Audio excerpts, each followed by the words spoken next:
Bem, prazer, aqui quem está falando é Marcel Maca Peshman. Estamos aí com essa live maravilhosa que a Coinex arrumou pra gente. Agradeço aí primeiramente ao José Arthur e o pessoal da Coinex pelo convite. Vou apresentar os palestrantes, hoje eu vou atuar de mediador. O tema aqui, obviamente o tema central, né? A gente vai devagar sobre outras coisas. Como a economia global e o halving vão impactar o Bitcoin em 2024. A gente está aqui hoje com Doc, médico de formação, se mudou para os Estados Unidos em 2014 e abandonou a carreira para investir em sua paixão pela matemática e estudar o mercado financeiro americano. Em 2018, criou o site doctrader.net, com o objetivo de compartilhar suas experiências de como se tornar um trader no mercado de ações e opções nos Estados Unidos. Sua análise de quem está imerso no mercado americano pode ajudar a entender as perspectivas econômicas que podem afetar diretamente o preço do Bitcoin. Então, esse é nosso fera em análise técnica e análise gráfica. Estamos também com Lendel Vaz, founder, CEO e chairman da EVI Technologies e da KINV. Ele é formado em contabilidade, com especialização em finanças e modelagem quantitativa. Após 13 anos de carreira na PwC, criou empresas de gestão de investimentos que têm uma abordagem 100% científica, utilizando ferramentas quantitativas. Lendel mora nos Estados Unidos e acompanha de perto não só o mercado financeiro norte-americano, como também o mercado cripto global. E por último, mas não menos importante, temos o mestre Diego Collin, formado em administração, com mais de 10 anos de carreira corporativa em grandes empresas. Tem grande conhecimento em finanças e fundou a Node Runners Brasil, uma comunidade que busca a participação de mais pessoas na Web 3.0, especializado em Bitcoin, obviamente. Apaixonado pelo mercado cripto, tem grande conhecimento sobre Bitcoin e viralizou recentemente com sua participação no podcast de Bruno Perini. Então, valeu galera por estar junto com a gente. Obrigado aí todo mundo que está assistindo. Chama os amigos da Share. Vai lá no LinkedIn, no Twitter, no Instagram. Compartilha para mais gente vir aqui jogar pergunta e participar da live. Então vamos começar com o tópico principal da noite, né, que é sobre o halving. Eu queria perguntar para o Lendel, né, para ele fazer uma explicaçãozinha breve no aspecto prático, o que é o halving e o que muda para o usuário comum. Obrigado, Marcel. Obrigado pela apresentação. Acho que fez aí melhor do que se eu tivesse feito eu mesmo. Boa noite aí todo mundo. Obrigado pelo convite. Coinext. Falando sobre, tentando explicar de uma maneira mais fácil, o halving é simplesmente quando a mineração é cortada pela metade. Então, a mineração é a produção de novas moedas, colocando elas no mercado. Então, seriam novas ofertas de Bitcoin no mercado, e por uma questão de oferta e demanda, Satoshi Nakamoto, lá atrás, quando lançou o Bitcoin, ele fez todo esse cálculo que até 2140, a cada 4 anos, essa quantidade de mineração, que começou em 50, está sendo cortada pela metade. Então, agora estamos indo de 6,5 para 3,125. Corrigir se eu estiver errado, mas acredito que seja isso mesmo. E o que muda na vida do usuário comum, Lendel? Porque tem muita gente com medo, né? Achando que o preço vai cair para metade ou que a quantidade de moedas que ele tem vai ser cortada. O que o halving muda para o usuário comum? Para o usuário comum, não muda... Vou explicar em partes. Não muda em nada. O que muda é para o minerador, que todo o trabalho, o custo que ele está tendo, agora ele vai ter uma receita, que são novos bitcoins que eles estão ganhando, cortado pela metade.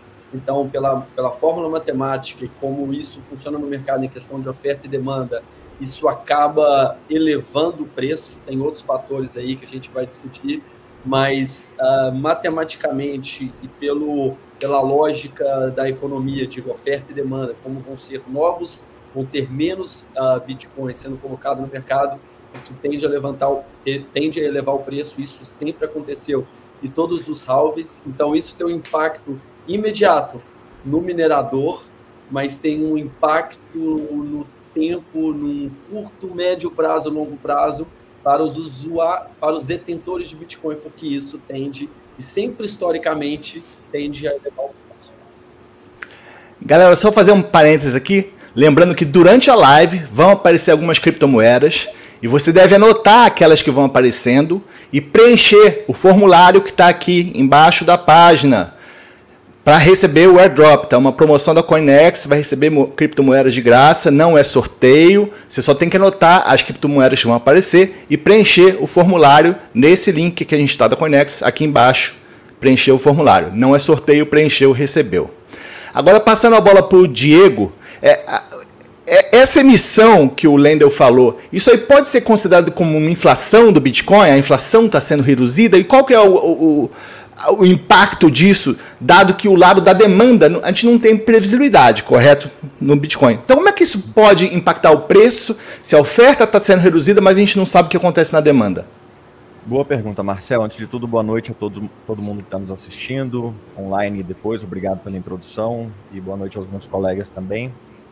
Sim, é a inflação do Bitcoin, que hoje gira em torno de 1,8% ao ano e deve ser cortada, portanto, como o Lendel falava, para 0,9% ao ano. O que é significativo porque a gente passa de um ponto focal, um ponto interessante, digamos assim, é porque teremos uma inflação, portanto, anual menor do que a do ouro pela primeira vez na história, né? Então, é mais um assunto para a gente conversar nas rodas de investimento, que um dinheiro supostamente mais forte que o ouro agora também tem uma inflação menor, o que é ótimo, né? Uma vez que um dinheiro escasso tende a tornar o mundo mais abundante para aquele que o possui, justamente porque ele tende a se valorizar mais com o tempo, né?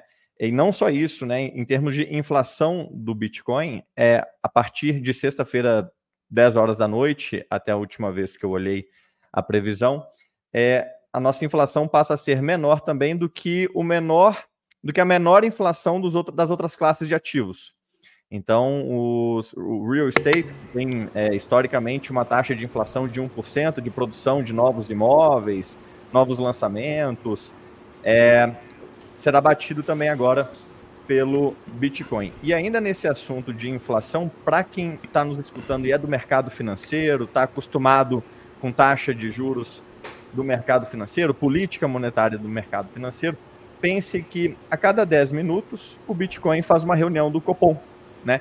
Então o Comitê de Política Monetária, que se reúne a cada 45 dias para determinar a taxa de juros, a meta de inflação e etc, etc, etc, no Bitcoin ocorre a cada 10 minutos, quando o mundo inteiro se reúne e entra em consenso, são os nós de Bitcoin, e determinam que no próximo bloco serão emitidos, como o Lendel falava, 6,25 novos Bitcoins. Então essa é a política monetária do Bitcoin, que é conduzida não por um comitê, mas por um consenso global de nós. E na sexta-feira, às 10 horas da noite, como ocorre a cada 210 mil blocos, esse comitê se reunirá e, como já é programado desde janeiro de 2009, cortará a política monetária de emissão de novos bitcoins por bloco de 6,25 para 3,125.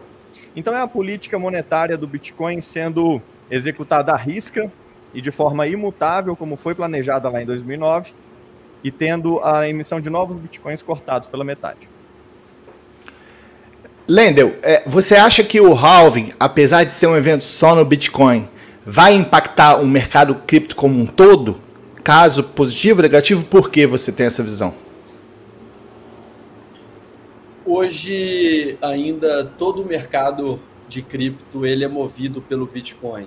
Então, o que acontece é que o impacto positivo, se o Bitcoin sobe 5%, dependendo do momento, essas vão subir talvez 2 vezes, 3 vezes. Quando cai, eles caem bem mais também. Então, ele tem uma volatilidade muito maior, mas costuma ter um retorno também maior. Então, respondendo sua pergunta, sim. Isso hoje ainda impacta bastante. Tudo que acontece no Bitcoin impacta diretamente todas as outras moedas.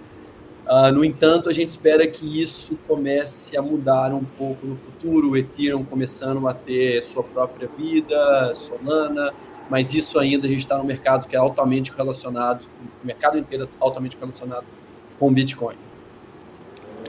Diego, agora, no aspecto prático, Esse halving acontece em que momento? Tem uma data definida? E o que acontece no instante seguinte ao halving? A gente pode ter mineradores desligando as máquinas porque a rentabilidade cai? O que pode acontecer nesse momento e quando isso deve acontecer? Legal, Marcel. A resposta é bem simples. A cada 10 minutos, o mundo inteiro produz um novo bloco de Bitcoin. E isso vai continuar acontecendo ad eternum. E não importa por quantos halvings passemos, esse é o 4º, estamos entrando na 5ª era. Na sexta-feira, às 8 horas da noite, porque o Narcélio que está nos assistindo acabou de comentar ali embaixo, é quando surgirá o primeiro bloco dessa nova sequência de blocos, onde serão emitidos novos 3,125 bitcoins, ao invés de 6,25. E por que antes eu havia falado 10 horas da noite, na sexta, agora o Narcélio falou 8 horas da noite? Porque é um alvo que é móvel. Os blocos no Bitcoin são produzidos a cada 10 minutos em média. Mas aconteceu um movimento recente, Marcel, de que os mineradores que estavam trazendo novos investimentos, lançando novos sítios, eles aceleraram o processo para produzir o máximo de blocos possível ainda dentro dessa 4ª era, a era onde cada bloco faz nascer 6,25 bitcoins. Então a produção de blocos se acelerou um pouco e está arredondando os 9 minutos. Então, de uma previsão que era para sábado, meio-dia, quando a gente começou a acompanhar, passou agora para sexta, 8 horas da noite.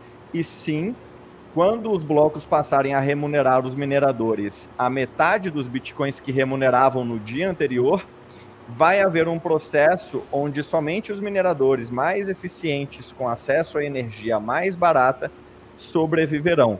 E o Bitcoin, que já é o ativo potencialmente mais ESG do mercado, tende a se tornar ainda mais ESG, porque só os mineradores com acesso à energia que seria jogada fora, ou energia inexplorada, e todas elas renováveis, que terão condição de seguir adiante, porque mineradores ineficientes e usando energia cara, simplesmente não terão espaço.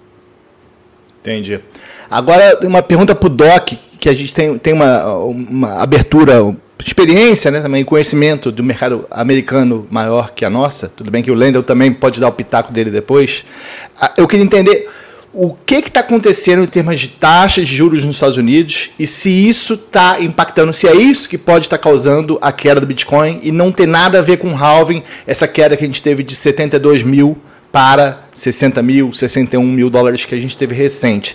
Você acha que essa queda está ligada a coisa de macroeconomia, cenário de guerra em Estados Unidos e Federal Reserve, Doc? Bom, antes de tudo, boa noite a todos. Um prazer estar dividindo o programa com vocês. Aprendendo muito aqui nesses primeiros 15 minutos de programa, já aprendi muita coisa. Obrigado pelas explicações do Diego e do Lendl, realmente muito esclarecedoras. Eu queria começar minha participação falando isso. Se alguém que está assistindo tinha alguma dúvida se é bom investir em Bitcoin ou não, lembre do que o Diego falou. Só o fato de ter uma reunião a cada 10 minutos de todo o Bitcoin, como se fosse uma reunião do Fed, você não precisa ficar esperando 45 dias para vir toda aquela conversaiada, que você já sabe que é aquele circo, né, que todo mundo está perguntando o que o cara está pronto para responder, que fica aquele negócio de perguntar que vai ter 7 quedas de juros, 6, 5. A gente começou o ano com o mercado inteiro falando que ia ter 6 quedas na taxa de juros americana. Hoje todo mundo já está falando em uma ou duas, e tem gente falando em nenhuma. Né? Então, esse circo todo que existe na macroeconomia há muito tempo já, no Bitcoin não tem. Então, se você está em dúvida sobre é bacana ou não investir em Bitcoin, não tem nem ter dúvida nenhuma. Né? Você tem que ter pelo menos uma parte da sua carteira diversificada nisso.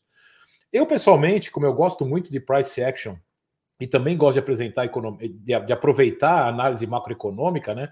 Pode até parecer uma certa ambiguidade. Poxa, mas você gosta de macroeconomia, mas gosta de ver price action. Eu acho que todo mundo que investe tem que saber um pouquinho de cada coisa. Você perguntou se esse halving tem a ver com a queda recente do Bitcoin. Eu acredito pessoalmente que não, mesmo porque em outros eventos você já teve um comportamento de preços diferente. Eu acredito muito mais numa correlação positiva com a situação macroeconômica agora do que qualquer outra coisa. Mas se eu olhar a parte de price action, eu vou mostrar daqui a pouco isso para vocês, O Bitcoin completou no gráfico diário uma onda 5 de Elliott, que para quem acompanha análise técnica sabe muito bem o que quer dizer isso. Chegou naquele topo que era bem lá entre 73 e 500 e está fazendo um movimento de correção, um pullback perfeitamente normal, né? E tem uma região de Fair Value Gap, que eu vou explicar para vocês o que é isso, próximo ali de 60, entre 60 e 54 mil, que é uma região onde vai entrar compra novamente, né? Esses conceitos de price action são realmente bastante interessantes. Desde a última pernada de alta no semanal, onde o point of control, né, que é o maior volume de compra, estava na casa ali de 41, só veio subindo esse point of control no gráfico diário, e hoje, nas últimas semanas, ele inclusive está na casa ali de 64 ou 67. Então existem alguns pontos onde você que está pensando numa entrada pode aproveitar tanto essa parte de retrocesso dos preços até uma região que a gente chama de pullback, que é quando normalmente quem quer ficar longo aproveita para aumentar suas posições, ou aproveita para entrar. E junto com isso, Marcel, vem toda a parte dos big players tendo que contentar os seus investidores, porque essa parte de macro é super importante.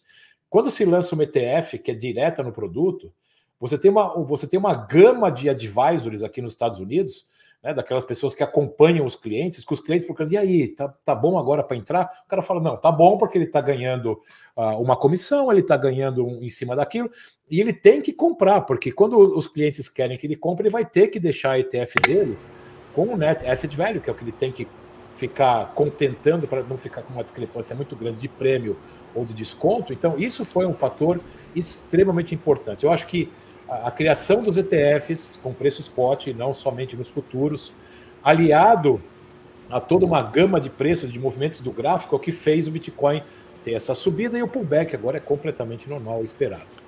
Doc, calma, vamos destrinchar aqui que você falou muita informação boa aí.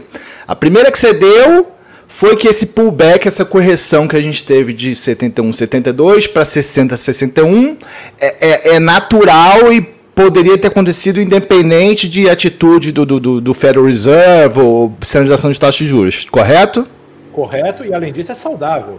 Tá. Para quem está pensando a longo prazo, numa posição longa. Você tem uma subida muito grande e muito rápida, traduz um movimento muito especulativo e que não tem uma sustentação numa base de preço. Então a gente vendo o gráfico como eu vejo hoje, é muito mais saudável depois de um rompimento de topo histórico, ele fazer um pullback numa área que era uma antiga resistência. Essa resistência, a partir disso, se ela é comprovada que ela segura os preços, o que hoje está na casa de 60, tá? 60, entre 60 mil e 61. Essa era uma zona de resistência antiga, que depois, quando você fez um movimento forte para 73 e voltou, ela é considerada um pullback. Então existe uma consolidação de preço numa região de topo que rompeu forte com volume, fez uma retomada de preço numa região mais baixa, e se consolidar ao redor disso, e os candles semanais forem ficando sem cair de 60 a 61, indica uma nova área de compra para continuar o movimento. E se passar de 73 nas próximas semanas, próximos meses, vai fazer o que a gente chama de pivô de alta, o que indica uma continuação do movimento de subida. Tá. E em relação ao halving, você tá com uma cabeça mais que essa alta que a gente teve recente nos últimos 4 meses foi mais em cima do lançamento do ETF, né? O fundo à vista nos Estados Unidos foi um fluxo novo que entrou de dinheiro. Então o impacto do halving ainda deve vir mais para frente. Acho que essa é a sua visão? Eu tenho uma visão um pouco diferente, talvez, do Diego e do Lendl, né? Me corrija se eu estiver errado, mas eu acho que essa parte muito técnica do Bitcoin, na parte de price action, ela tem uma relação muito parecida com a complexidade da análise macroeconômica versus você entender se está na hora de comprar um papel ou não, né? Como no Bitcoin, eu acredito, a minha visão um pouco mais amadora comparado com a do Diego e do Lendl, eu acredito muito quando uma coisa fica muito técnica, principalmente num produto que é difícil entender como funciona. Tem muita gente hoje que deve investir em Bitcoin que não tem a menor ideia do que é um halving, do que é uma formação de um bloco. Eu mesmo tenho um pouco conhecimento sobre isso. Então, quando a gente observa isso e vai ver o price action, e você observa o price action ao longo dos anos, o price action é muito fidedigno, né? E o price action do Bitcoin funciona como o price action de Apple, de Nvidia, de SPY, de IWM, que são outros ETFs onde tem big players, tem grandes volumes financeiros de dinheiro investindo ali para poder cumprir as suas regras estatutárias de acompanhar a variação de preço. Então, numa hora como essa, Marcelo, eu prefiro ficar acreditando e olhando o price action e falando, olha aqui, ó, o price action está me ditando algo que, se o Lendl falar uma coisa e o Diego falar da parte macro do Bitcoin, digamos assim, né, macro entre aspas, né, mas da parte mais técnica também tem a ver, beleza, são dois fatores que estão ficando associados ao movimento de preço. Mas eu acho que o price action é muito mais bem definido aqui. Lendl, nessa parte de economia norte-americana e taxa de juros, você acha que tem alguma coisa que pode acontecer que seria muito negativo para o Bitcoin nos próximos, sei lá, 3, 4 meses? O que você vê de cenário otimista e pessimista em termos de macroeconomia com foco nos Estados Unidos? O Bitcoin ainda é considerado como um ativo de risco, risk on asset. Todo aumento de taxa de juros tem um impacto muito direto e muito relevante em todos os ativos de risco.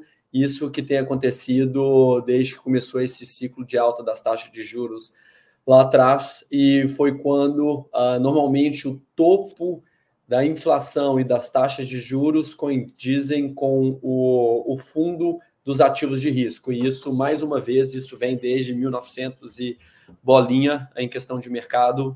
Em 1970 teve um impacto bem direto dessa maneira também, que foi quando as taxas também foram bem altas nos Estados Unidos, e agora foi a mesma coisa. Então, o fundo dos ativos de risco, Estados Unidos, Brasil e principalmente o Bitcoin também, foi quando foi o fundo, quando o Fed falou que ia parar de aumentar, a inflação começou a dar sinais de topo, começou a cair, e o Fed começou a diminuir a questão de aumento de taxa e falar já numa pausa, começou a ter uma volta do Bitcoin. E tudo, na verdade, alinhou bastante. Então, foram as taxas de juros, o Fed falando que ia pausar as taxas de juros e já vendo num curto prazo o começo dos cortes de juros. Tivemos não só na aprovação do Bitcoin, teve o BlackRock fazendo a petição lá para aprovação do Bitcoin, e ele tinha aquele recorde de 575 ETFs, que aprovação eles só tiveram negativa de 1. Então todo mundo já sabia que se ele entrou nesse processo, provavelmente ia ter uma aprovação.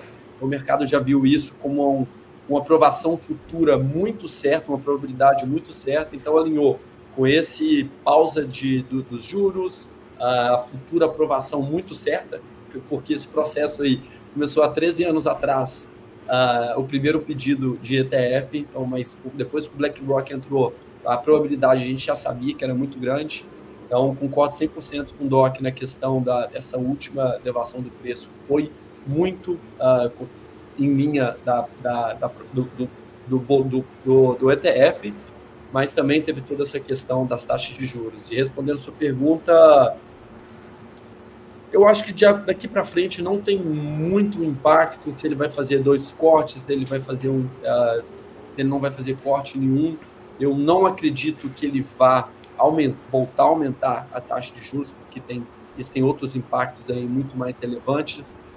E então eu acredito que não tenha mais muito impacto, mesmo se ele não cortar essas taxas de juros. Diga, Doc.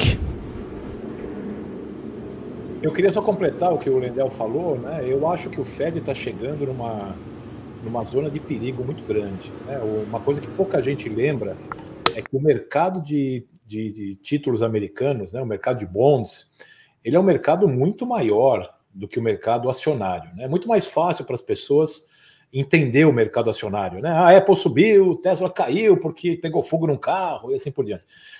É mais tradicional, digamos assim, mas o mercado de títulos, mundialmente falando, tem muito Banco Central operando. Essa subida, inclusive, do ouro, né, ela é muito às custas de Banco Central comprando ouro, né? O ouro, que é uma commodity que mexe muito pouco, né? Dificilmente ele tem uma subida exponencial. Subiu praticamente como o Bitcoin, né? Se você vê o gráfico de ouro, é um gráfico exponencial, né? Eu estou brincando, logicamente, mas respeitando o que é um preço normal de subida, né? É absurdo você ver os candles do ouro, né, nas últimas 3, 4 semanas. Os candles diários, né? Já o Bitcoin está acostumado a essas subidas exponenciais e tudo mais. Então, os bancos centrais hoje têm uma atuação muito importante nisso. E tem um problema grave acontecendo no Japão. O Yen, ele chegou na desvalorização maior dos últimos 34 anos. E qual que é o problema disso? O problema disso é a volta do tal do carry trade. Quando a taxa de juros está muito baixa no Japão, é fácil pegar dinheiro no Japão e sair comprando qualquer coisa ao redor do mundo. Quando ele tem que aumentar um pouquinho a taxa lá, porque a inflação fica um pouco descontrolada, e você tem, as autoridades monetárias japonesas vêm falando isso frequentemente, nós vamos intervir se precisar, Esse problema do Japão pode descontrolar todo o mercado de Forex, e junto com a parte de títulos que está envolvida com isso. Mas o problema da curva longa subindo, o Fed não controla a ponta longa da curva. É muito difícil você fazer isso. Então, hoje, eu coloquei até no meu X, né, num post que eu fiz lá ontem, o Fed, para mim, perdeu o controle da curva. A curva está na mão do mercado. Não tem mais como o Fed controlar isso daí. Ele tá numa sinuca de bico, porque o mercado pedindo para ele diminuir a taxa, senão começa a dar problema em banco de novo. O RRP, que é o Reverse Repo Market, está chegando no limite, que é onde o pessoal conseguia sacar algum tipo de dinheiro ali para continuar com uma liquidez boa. Vocês vão ver, não só vocês, como qualquer um que está vendo o mercado, vocês vão ver agora o QT, o tal da enxugada, começar a fazer efeito. A partir de agora. Enquanto tinha dinheiro no Reverse Repo ali, beleza. A partir de agora é que vai ser sentido o problema da falta de liquidez que o Banco Central estava dando. Porque mesmo que essa política de juros alta, nunca foi restritivo isso. A liquidez que foi gerada por outro lado foi enorme. Por isso que as bolsas subiram o que subiram, desde final de outubro, começo de novembro do ano passado. Bolsa não sobe dessa maneira sem liquidez. O problema é que isso aí foi do lado fiscal. E com o tal do BTFP, que é um programa de ajuda aos bancos, você imagina, Marcel, Diego e Lendel, o título está depreciado de valor de face. O Banco Central vai lá e fala o seguinte, os seus trilhões que você tem no teu banco aí, até o ano que vem, nós vamos considerar o valor de face. Não, mas está 95, não está 100. Quer dizer, deram dinheiro por outro lado. Então não existiu, apesar da subida de juros, não existiu uma restrição imensa à liquidez bancária. A partir de agora vai ter. Então, em que ambiente isso vai se comportar no mercado? Como que o Bitcoin vai estar junto com isso? Eu não acho que o Bitcoin vai estar totalmente imune a isso. Se houver uma crise no mercado de títulos, a correlação, quando essas crises aparecem, vem se tornando muito mais frequente do que era no passado. Se você pegar a análise gráfica, a correlação de Bitcoin versus bolsa e versus juros, ela está cada vez um pouco mais próxima, comparado com o que era antes de 2016, por exemplo. Vamos ver se isso vai se comportar dessa maneira. Isso é a grande pergunta que o mercado está deixando para nós. Vou aproveitar para mandar um salve para a galera que está no chat aí. Cristiano Soares, Ricardo, Marcos Lino, Eduardo Vitor, Tiago Ferreira, Gabriel Beraldo, Tayaman, João Carlos, Jordan Silva, Sandra Schultz. Valeu, pessoal. Manda pergunta lá que a gente está de olho no chat. Aproveitar para jogar a fichinha. Fala, Lendel, pode completar aí. Eu não sei se a gente ia abordar esse assunto, mas eu acho interessante, antes que saia da questão do halving, eu acho que é um ponto bem importante, que a criação do Bitcoin, a gente até não sabe qual que é o efeito direto do halving somente, porque quando foi feita a criação, as regras do Bitcoin, teve mais coisas envolvidas na parte dos 4 anos do ciclo do halving. Porque esses 4 anos, ele veio no mesmos 4 anos do ciclo monetário e no mesmo ano das eleições dos Estados Unidos, que é onde tem muito gasto do governo e que tem um impacto em todos os ativos de risco. Então, a gente nunca vai saber, porque sempre vai continuar nesses 4 anos, que é o ciclo monetário e as eleições, mas outro ponto do halving antigamente, quando começou, eram 50 novos bitcoins sendo colocados no mercado, hoje estão sendo só 3,25, então esse impacto cada vez vai ser menor. E se ele continua tendo o mesmo impacto desde o começo, quer dizer que as outras questões do ciclo monetário e das eleições são talvez até mais relevantes do que os novos bitcoins que estão sendo colocados no mercado. Entendi. Seu ponto é basicamente que a inflação já está tão baixa, cair de 3,6 para 1,8, de 1,8 para 1, que já não faz mais tanta diferença o halving em si. É esse o ponto, Lendel? Exato. Ok. No final da... Agora, passar a bola aqui para o Diego. Primeiro, se quiser completar alguma coisa sobre o que foi falado sobre Federal Reserve Japão, fica à vontade, Diego. Mas eu queria perguntar para você se o halving já está precificado e como é que esse ciclo se diferencia dos últimos. O que eu acho importante adicionar, o que o Lendel comentou por último, que é um ponto muito válido, é que as pessoas gostam de fazer aquele jogo com a estatística onde elas recortam os números conforme cabe a narrativa. Algo como, os ETFs, somente eles estão engolindo 10 mil bitcoins por dia, quando estão sendo produzidos somente 900, e cairão para 450 a partir de sexta. No entanto, obviamente, esses 10 mil bitcoins que estão sendo consumidos pelos 11 ETFs por dia, eles não estão vindo de mineradores, né? Na verdade, eles vêm de um pool, e aí isso que eu queria adicionar, de 3 milhões de bitcoins em instituições conhecidas, né? Tem 2 milhões de bitcoins em corretoras, e 1 milhão de bitcoins onde as pessoas sabem onde estão. Então, são bitcoinheiros muito antigos, donos de mineradoras, que no somatório possuem 1 milhão de bitcoins, né? Então, são 3 milhões de bitcoins da onde nós estamos tirando 10 mil bitcoins por dia só via ETFs. Lembrando que tem ETFs em Hong Kong sendo aprovados essa semana. Hong Kong, que absorve boa parte do capital chinês. A China, que era campeã de mineração até 2020, justamente para a fuga de capital. Os chineses diziam, fugíamos do capital autoritário, produzindo bitcoins com fontes de energia barata e abundantes na China, e agora vão usar o ETF de Hong Kong para isso, porque a mineração foi proibida. Então, os ETFs de Hong Kong vão receber um capital chinês que eu acho que não está na conta de muitas pessoas. E sobre esse contexto macro, o impacto no halving que o Lendel comentava, que é justamente no ano de eleição, um número super interessante que eu aprendi com o Stack Hodler, um perfil que vale a pena seguir no Twitter, é que é o seguinte, há uma espécie de lei de responsabilidade fiscal nos Estados Unidos que sugere que em janeiro do ano que vem, a atual administração do Biden tem que entregar o TGA, que é a conta geral do Tesouro Americano, o Treasury General Account, com 23 bilhões de dólares. Ela é normativa. E essa conta está com 800 bilhões de dólares hoje. É como se a lei dissesse algo no seguinte sentido. Olha, você acumulou esse dinheiro dos pagadores de impostos, é para eles que você tem que devolver ainda na sua gestão. Isso foi um post que viralizou dentre os gestores americanos que o Stack trouxe para nós. E, de certa forma, o que eu anotei aqui de comentários do que disse o Doc, muito bem dito, e o Lendel também, é que eu enxergo o Bitcoin como uma espécie de ouro on steroids, quer dizer, ouro com anabolizantes. Eu transformei o Bitcoin em poupança em 2021, acho que por isso viralizou o podcast com o Perini. Tenho comprado desde então mês sim e mês não, mês sim e mês também, melhor dizendo, sem olhar o preço. E isso, mesmo que eu tenha entrado no topo, me fez mais do que dobrar o meu capital desde então, né? Ou seja, se você fizer a conta, quem fez como eu e começou a comprar no topo em 2021, mais do que dobrou o capital desde então.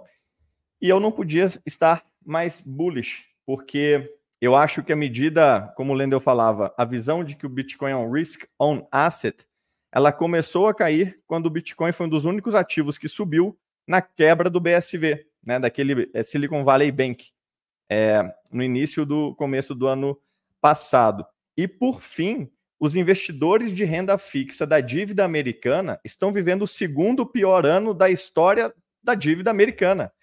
Eles que disseram para nós, bitcoinheiros, que o Bitcoin nunca tinha sobrevivido um período de juros altos e questionaram a nossa própria existência, tomaram na tarraqueta, enquanto o Bitcoin multiplicou por 4 na cara deles. Não só nós prosperamos, como os investidores de renda fixa estão tendo um dos piores anos, justamente por terem confiado e serem otimistas na política monetária do Fed. Calma, Diego, explica aqui que agora deu bug aqui. Por que está sendo um período ruim de renda fixa para o investidor, especialmente norte-americano, se ele está recebendo, sei lá, 5% ao ano aplicando no Treasury, né? Ou na, sei lá, como é que chama a renda fixa dos caras. Quando você compra títulos da dívida americana que possuem algum duration para o futuro, ou seja, que vencerão no futuro, eles são muito voláteis, e quanto mais longos, mais voláteis as expectativas futuras de juros e as variações presentes dos juros americanos. E no final do ano passado, eles vinham comprando muitos títulos de dívida para o futuro, acreditando que os juros começariam a cair. Como disse o Doc, havia gente prevendo que os juros cairiam 6 vezes esse ano ou coisa assim. Ou seja, os títulos estavam precificados no ano passado como se os juros fossem cair e o preço deles subir. No entanto, no decorrer do ano, as expectativas foram mudando, os dados começaram a sair e perceberam que os dados eram piores do que os imaginados, os juros não cairiam, e isso ajustou o preço dos títulos para baixo, pois se o juros está mais alto do que eles gostariam, o preço tem que cair. E estão tendo, de fato, um dos piores anos, talvez o segundo pior ano da história dos títulos da dívida americana. Isso na cara de bitcoinheiros fazendo 150%, 200% em um ano. Então, o Bitcoin ele acaba sendo cada vez mais visto, na verdade, como ele deveria ser visto. Como o Greg Foss, gestor de crédito canadense, diz, Risk of Asset, um CDS, né? Um Credit Default Swap, uma ferramenta de seguro contra uma cesta de moedas globais, contra uma cesta de dívidas soberanas que estão fadadas ao fracasso, porque o mundo está absolutamente endividado e não há saída para a economia global que não jogue todas as moedas para o buraco. Doc, vamos lá. Primeiro, se você concorda com essa visão aí, e por que você acha que nesse ciclo a gente está tendo a máxima histórica, né, o all-time high, ou a gente teve, na verdade, né, antes de acontecer o halving? Você acha que isso indica uma quebra no padrão? Eu acho que a gente está numa quebra de padrão, sim, né, que o mundo não viu até agora, porque é a primeira vez que você tem um aumento de taxa de juros do Fed num ambiente onde você tem uma alternativa de investimento chamada Bitcoin. Nunca teve isso antes, né? A última grande subida de juros no mercado americano foi na década de 70. Então, de lá para cá, muita coisa mudou. Então, nós estamos num outro paradigma. Por quê? Primeiro, porque nunca esteve tão endividado os Estados Unidos e o mundo inteiro, como o Diego já falou, como está agora. Ele comentou, né, do ano, eu tenho um indicador pior que isso ainda, né? Já batemos todos os recordes de sequência de meses com a perda de valor dos títulos, né? O mercado bearish mais prolongado dos títulos americanos. Porque, turma, relação juros versus título é a relação inversa. Quando os juros sobem, o valor de face do título cai. Então, vamos supor que você foi lá e comprou um título hoje, com juro a 4%. Tá? Tem um valor de face. Né? Vamos supor lá que o valor de face é 100 e o juro é 4%. O juro subiu para 5, o valor do título de face vai cair para 98,50, 98 e vice-versa. Né? Quando o juro vai subindo, o valor de face do título vai caindo. Como você contabiliza ao longo do tempo o tal do duration, né, que é a convexidade do investimento, você vai descontando isso ao longo do tempo. Por quê? Porque o teu valor do título vai caindo, mas a cada 6 meses, no caso do título americano, você vai recebendo o tal do cupom. E aqui estamos falando do bonde que recebe cupom. Vamos supor, você foi lá e investiu $100 mil em título do Tesouro Americano. Se você pagou 100 no valor de face, você tem 1.000 títulos.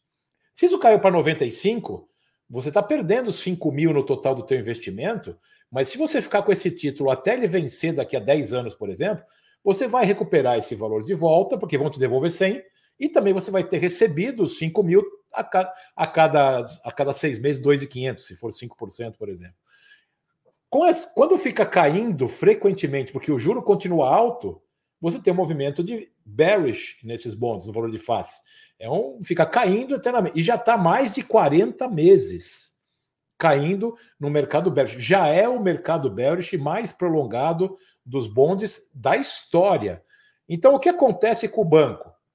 Enquanto o cliente não quer pegar o dinheiro dele, porque hoje o dinheiro que está lá no banco Não existe em lugar nenhum. Você vai na tua agência bancária lá, você não tem o teu dinheiro.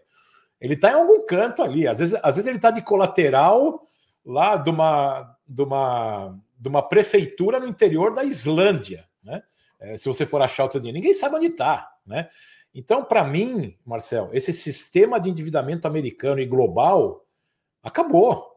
Está se mostrando completamente falho. Mas vão querer continuar empurrando isso com a barriga durante muito tempo. Então, por isso que eu, por exemplo, tenho uma parte do meu investimento em Bitcoin. É claro, você não vai ficar achando que daqui a 6 meses o Estado vai dar um default, né? Mas quem imaginava há 5 anos atrás, não estou nem falando 15, que ia ter quase 35 trilhões de dívida? E nós já estamos indo para lá, né? Foram geradas, desde o Covid, foram gerados mais de 5 trilhões de dólares, e aí? E o Fed quer convencer todo mundo que a inflação está 2,8. É uma piada, né? A inflação real está muito mais do que isso. E eles vão criando algumas coisas, né, Diogo e Lendo? O Leandro que aqui deve ouvir isso também de monte. Vão criando. Olha, então agora nós temos CPI, que é o índice de inflação, não conta gasolina, não conta energia, não conta gasolina e energia, né? Não conta comida. E agora nós estamos criando um que não conta casa, né? Aluguel. Pô, daqui a pouco tirou tudo que interessa pro coitadinho que está pegando dinheiro no banco, né? Porque eles vão tentando driblar a inflação real. Botaram no mês passado, no último CPI, falando que caiu 11% inflação de seguro-saúde. Isso é uma piada. Isso subiu para todo mundo. E subiu mais de 8%, 9%. Então a inflação real aqui, como deve ser no Brasil e em outro lugar do mundo, é sempre muito mais alta do que eles falam. Porque é ali que eles vão pegar o teu dinheiro que está lá parado, lá que você deposita no IRS ou na Receita Federal no Brasil, e vão remunerar para a tua aposentadoria. Então eu vejo sim que nós estamos num outro padrão. Ainda não sabemos como isso vai se comportar ao longo do tempo, e por isso tem que ter Bitcoin, minha opinião pessoal. Lendel, você que tem uma abertura grande também, experiência no mercado norte-americano, você acha que a situação está pior do que os números estão mostrando, especialmente sobre emprego, sobre renda? E você acha que o Bitcoin como classe de investimento já se consolidou após os ETFs atingirem 50 bi de dólares nos ETFs, ou isso ainda está engatinhando, está muito cedo para a gente comemorar? O marco acho que a primeira pergunta, sim, o impacto em linha com o que o Doc falou, acho que os números são muito melhores do que a gente sente nos Estados Unidos, questão de inflação real, dos cálculos da inflação, que eles escolhem a cesta dos ativos e essa cesta muda o tempo todo. Isso nos Estados Unidos e no Brasil também é uma piada, então não reflete realmente a inflação real que está acontecendo para todos as pessoas que vivem no país. Em relação a empregos, os dados estão muito melhores do que realmente está sendo sentido no mercado. Então, toda a questão do que tem que ser olhado é a questão do débito fiscal, da dívida, tudo do país, que não para de aumentar. E isso vai ter um impacto aí muito grande ainda num futuro bem próximo. E sim, o Bitcoin é o único ativo escasso do mundo, em linha do que o Diego falou da questão do ouro, mas o ouro tem a inflação por causa do preço do ouro.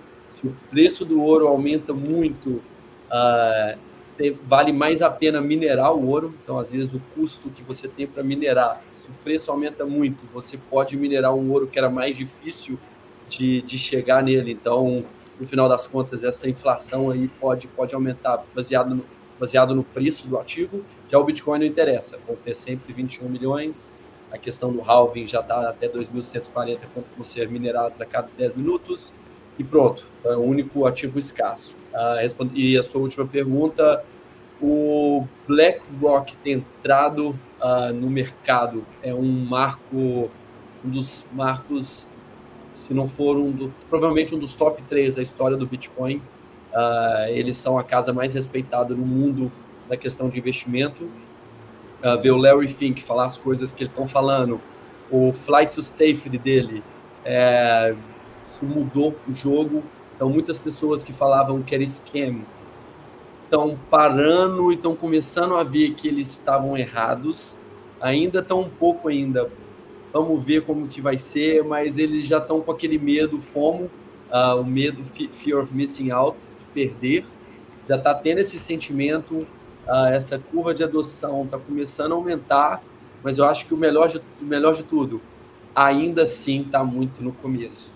Questão de curva de adoção de tecnologia do Bitcoin, ainda a gente está no 5%, que é o começo do S, tem muito ainda para vir, então tem muito ainda de quem achou que não comprou porque já está muito caro. Pessoas têm histórias aí gravadas da pessoa que falou assim, putz, estava $1, já estão a $100, como que eu vou comprar um ativo subindo 100 vezes? E não compre, estamos aí agora falando em 70 mil, falando de 100 mil, e esse número daqui, se a gente estiver tendo uma live daqui 4 anos, a gente vai estar rindo dos valores que a gente estava falando há 4 anos atrás. Mas, Lendel, você acha assim que, olhando para 2024, 2025, um cenário de 12, 18 meses, o driver para um all-time high do Bitcoin, uma nova máxima histórica, pode ser uma Apple, Microsoft, um país colocando o Bitcoin no balanço? Ou você acha que isso vem mais do pequenininho, do cara, o fundo de investimento, pessoa física, as pequenas empresas e pessoas começando a adotar? O que você acha que é mais importante para a gente chegar lá? Eu acho que a gente já teve, na verdade, de tudo, né? A gente já teve uma empresa pública dos Estados Unidos colocando dinheiro, a MicroStrategy, que vai entrar ainda no índice do S&P, então todo mundo que investe no índice S&P vai ter Bitcoin, porque eles estão investidos na MicroStrategy, a MicroStrategy emite dívida para comprar Bitcoin, então a gente já tem isso. Temos El Salvador como um país que adotou como uma moeda legal. Então já temos o país, já temos uma empresa pública dos Estados Unidos. Eu acho que a gente já tem tudo. Eu acho que isso vai ir aumentando há pouco tempo. Aumentando cada vez mais. Acabou de sair uma reportagem, acho que foi essa semana mesmo, que o Banco do Brasil é um dos 30 maiores detentores do IBIT, que é o ETF da BlackRock. Então já temos o Banco do Brasil, não só um banco dos maiores, é o maior banco do Brasil e ainda um banco estatal, comprando Bitcoin. E Apple, Amazon, eu acredito que as empresas, eu acredito que nos próximos 18 meses a gente vai ver empresas ali do Magnificent Seven, que é as 7 maiores empresas dos Estados Unidos, começando a colocar uma parte do tesouro em Bitcoin, da mesma maneira que a MicroStrategy fez em 2021. Agora, Diego, eu queria saber, nesse último final de semana a gente teve um evento de guerra, conflito no Oriente Médio, né? E a gente teve uma reação muito positiva do ouro e negativa do Bitcoin. Você acha que isso pode ser uma sinalização daqui para frente, que se esse cenário de instabilidade político-social se acelerar, a gente pode não ter um all-time high do Bitcoin nos próximos 12 meses? Você acha que isso pode ser negativo para o Bitcoin, como foi nesse final de semana? Acho muito improvável, Marcel, que não tenhamos um all-time high do Bitcoin um novo all-time high do Bitcoin nos próximos 18 meses. Bom, na verdade, eu espero que esse ciclo nós peguemos o ouro, pelos motivos que já conversamos. Eventualmente, nós chegamos tão perto do ouro, ali nos 180, 250 mil dólares, para as pessoas não realizarem o óbvio de que nós estamos desmonetizando o ouro, como o ouro desmonetizou outras formas inferiores de dinheiro, né? Dinheiro tende a é um jogo, é um monopólio natural, o vencedor leva tudo, e as pessoas comparam objetivamente diferentes formas de dinheiro, né, que podem ser comparadas. E eu vou pagar para ver o que vai acontecer. Quer dizer, quando estourou a guerra no sábado ou no domingo, as pessoas venderam o que podiam, não o que queriam. Elas vendiam o que estava aberto. E o Bitcoin é o único mercado que tem tanta liquidez quanto a abertura. Ele poderia estar aberto, mas não ter liquidez. Mas pouca gente se deu conta que o Bitcoin já é mais líquido que boa parte dos títulos da dívida americana, a reserva de valor do mundo. Liquidez é um dos critérios para você ser um bom dinheiro. Então as pessoas vendiam o que podiam e não o que queriam.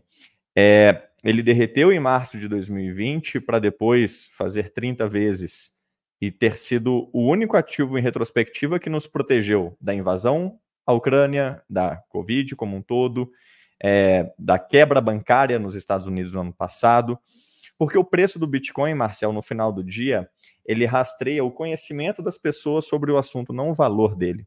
O valor dele é algo entre 1 ou 2 milhões de dólares hoje. O preço dele, no entanto, é manipulado por gente, como diz o Michael Saylor. Trilhões, né? Milhões por moeda. Ah, tá. 1 a 2 milhões por moeda, esse é seu target para longo prazo. Para 2030, com 90% de probabilidade. É o preço da Swan. A Swan, que veio, que construiu um time de Wall Street para fazer vários cálculos de quanto que o Bitcoin vai tirar de prêmio monetário de outros ativos, disse, com 90% de probabilidade, nosso cenário base conservador é $1 milhão até 2030. Significa um 15x de hoje. Mas como eu vinha dizendo, eu acho que esses cenários de tensão política acabam expandindo o conhecimento sobre ativo, que é, em última instância, o maior driver de preço. Tem um artigo do Arthur Hayes, super conhecido no mundo cripto, que se chama Doom Loop, onde ele narra como que num mundo cada vez mais desconfiado um do outro, cada vez mais entrando em guerra, uma reserva de valor que é inconfiscável, incensurável, supranacional, apolítica, privada, começa a se tornar mais óbvia sobre qualquer outra forma de reserva. Você vai poupar na dívida americana? Você vai poupar em minério de ferro?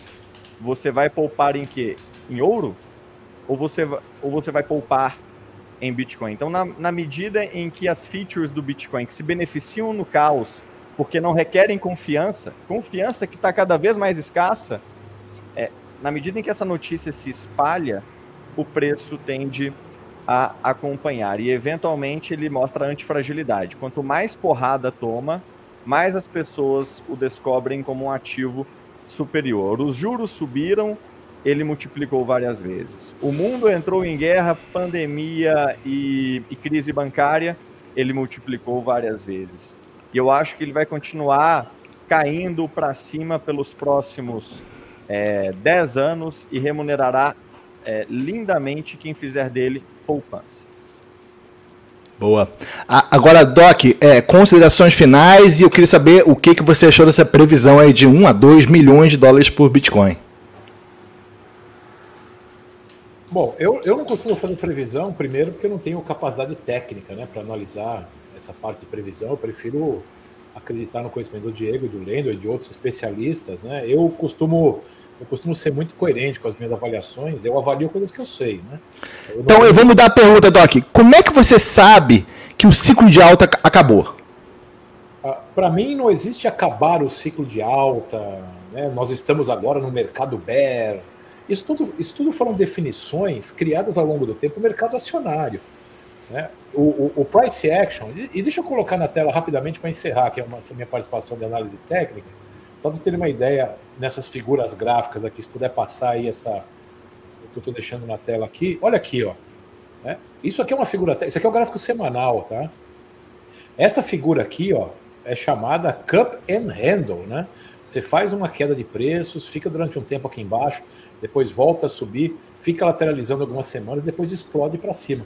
Isso é uma figura muito importante de alta, né? Inclusive o analista gráfico que desenvolveu essa figura de análise técnica morreu recentemente, né? Indo para o gráfico diário, você também vê uma consolidação de topo aqui, ó, do Bitcoin, tá? Ainda tem espaço para cair, mas você formou o que a gente chama aqui de Fair Value Gap. O que é isso aí, ó? Sobe tão rápido o preço que ele forma esse quadradinho aqui, ó, tá? O que quer dizer isso daí? Você tem uma subida forte, né? O sentimento do mercado é que tem que subir. Depois você tem esse movimento de pullback, essa volta dos preços aqui, ó, que vocês estão vendo.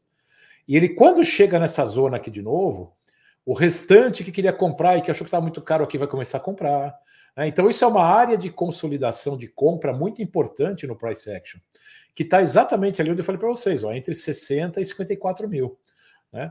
Aqui, por exemplo, essa é uma zona de compra para mim, em termos de eu que estou pensando em acumular para o futuro, né? Eu não faço dollar cost average como faz o Diego, né? Eu espero algumas regiões de consolidação de preço depois de subir forte, fazer um pullback e consolidar o preço por aqui para ir para o longo prazo. Então aqui, ó, isso aqui é uma figura muito clara de análise técnica. E quando você vê aqui isso que é chamado point of control, e a gente pode movimentar isso aqui, o que é isso? É onde tem volume de compra muito forte. Se eu trouxer até aqui, ó, que é lá para o dia 16 de fevereiro, ainda o point of control de preço, ou seja, o maior volume de compra num determinado preço, está aqui na casa de 70 mil.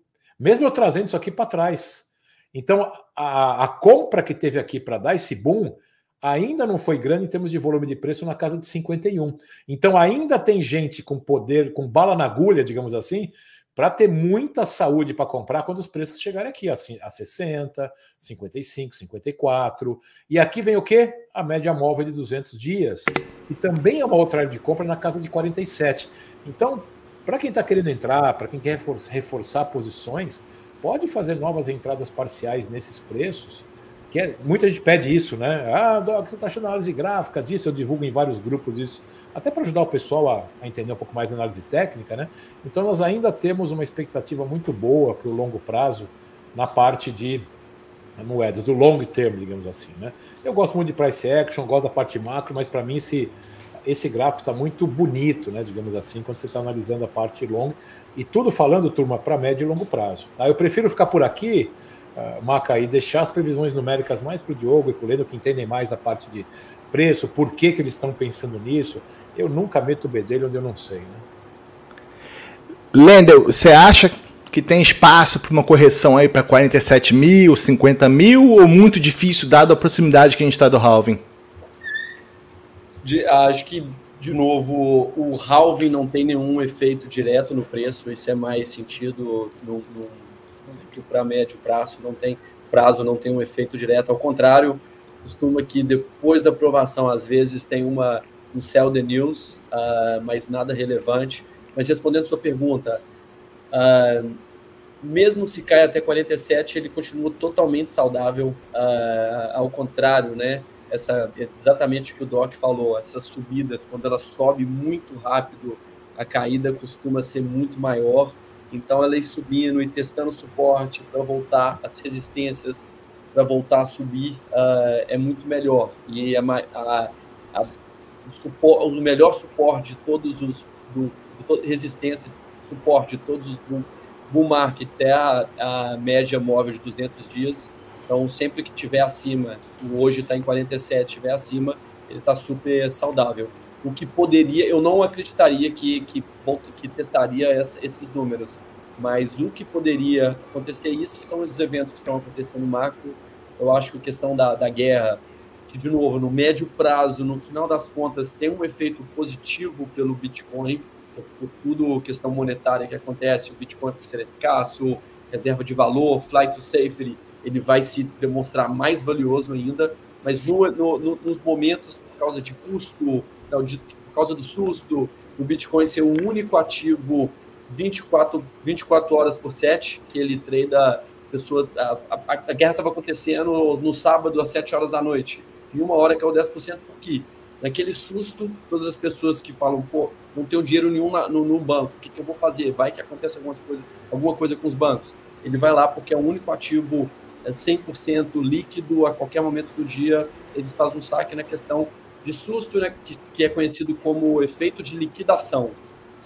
E não que, mas sempre, em todas as vezes que aconteceu coisas similares, aconteceu um V-shape recovery, uma recuperação em V, porque ele cai, mas que ele volta muito rápido. Eu acho que é até importante dizer exatamente há 4 anos atrás, pouco antes do halving, teve o Covid, aquele susto maior de todos. O Bitcoin caiu de 8 mil, 9 mil para 3 mil, mas ele bateu nos 3 mil e foi testar no final do ano 60 mil. Desculpa se eu errar algum número aí, mas alguma coisa nessa linha. Então, ele voltou muito rápido à frente de todos os outros ativos. Então, ele tem esse efeito. Beleza. Diego, alguma consideração final e onde o pessoal encontra você e seus projetos? Marcel, eu quero agradecer aos meus amigos, a você, a Coinext, ao Lendel, ao Doc, e dizer que eu represento aqui o grupo de pessoas que compra Bitcoin mês sim e mês também, a que preço for, porque o nosso alvo é o Bitcoin em 2030, o Bitcoin em 2040. Eu coloquei o link no chat privado do Nakamoto Portfólio, uma ferramenta brilhante construída pelo global time da Swan, que vem de Goldman Sachs e tudo mais, que mostra de onde vêm as premissas do Bitcoin a $1 milhão em 2030, para que as pessoas possam brincar com isso. Inclusive, ótimo, tá na tela aí. Se você correr um pouquinho para baixo, Yasmin, você vai ver o seguinte, pode subir um pouquinho, lá em cima um pouquinho mais, olha, vejam só, a previsão do modelo é de o Bitcoin hoje valendo $617 mil, quando ele hoje vale $61 mil, então ele deveria multiplicar por 10 hoje. Mas se você rolar o modelo um pouquinho para baixo para colocar o gráfico na tela, pronto. Aí a gente vai ver essas previsões.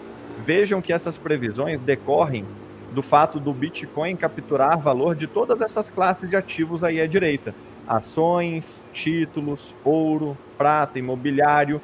Ele coloca ali o valor dessas classes de ativo, o quanto dessas classes são, na verdade, o que a gente chama de um prêmio monetário, ou seja, o valor que essas classes têm por terem feito o papel de dinheiro ao longo do tempo, né, Marcel? As pessoas começaram a poupar em S&P 500, as pessoas começaram a poupar em real estate, as pessoas começaram a poupar comprando dívida. Então as pessoas começaram a fazer dessas coisas dinheiro. Na medida em que o mundo descobre o Bitcoin como um dinheiro superior, ele começa a sugar o prêmio monetário. E sugando o prêmio monetário dessas coisas ao longo dos anos, nós temos esse gráfico aí de preço. Ele deveria valer $600 mil hoje, valerá, segundo esse gráfico, 1 milhão em 2030, e em 20 anos, $3 milhões por moeda. Então, o site é nakamotoportfolio.com. nakamotoportfolio.com, pessoal. E, Diego, onde o pessoal encontra o seu projeto do Node Runners? Tem algum site, algum Twitter? Como é que o pessoal se comunica com você? Procurem-me no Twitter, Diego Collin, como está aqui na live, no site noderunnersbrasil.com.br, no Instagram e no YouTube é o mesmo handle do Twitter, mas o Twitter é a minha principal fonte de publicações hoje. Eu escrevo muito sobre todas essas teses e quebro o fundamental de por que o Bitcoin vai basicamente reconstruir o mercado financeiro tal como o conhecemos. Ele vai muito além do ouro e é muito mais do que dinheiro. É um projeto de reparação histórica, multigeracional, e significa uma espécie de renascimento material, moral e tecnológica do mundo, pela qual vale a pena viver, estudar e se dedicar, porque ter ouvido falar do Bitcoin, conhecê-lo por cima, ou entendê-lo verdadeiramente bem, pode fazer toda a diferença na sua vida e na vida da sua família, como fez na minha. Não importa a hora que você entre, todos os preços já foram o all-time high, já foi em algum momento o preço mais alto.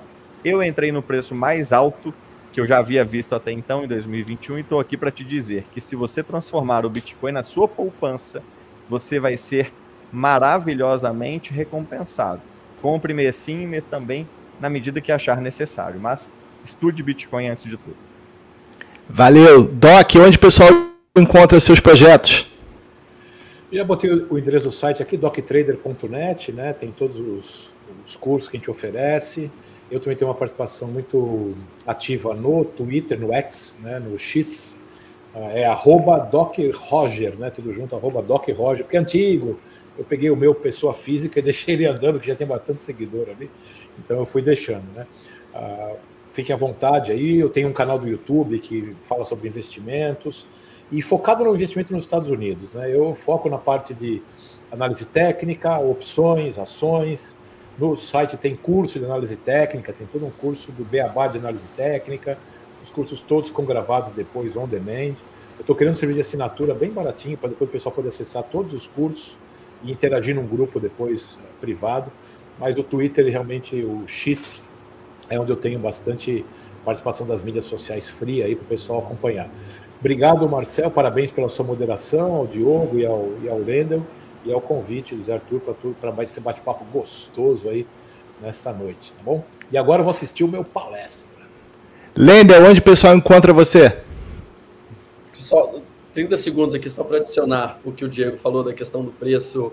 Um dado super importante também, se 1% dos ativos sob gestão do BlackRock forem alocados no Bitcoin, todo mundo sabe que isso vai acontecer, isso é uma questão de tempo, isso já levaria o Bitcoin a $1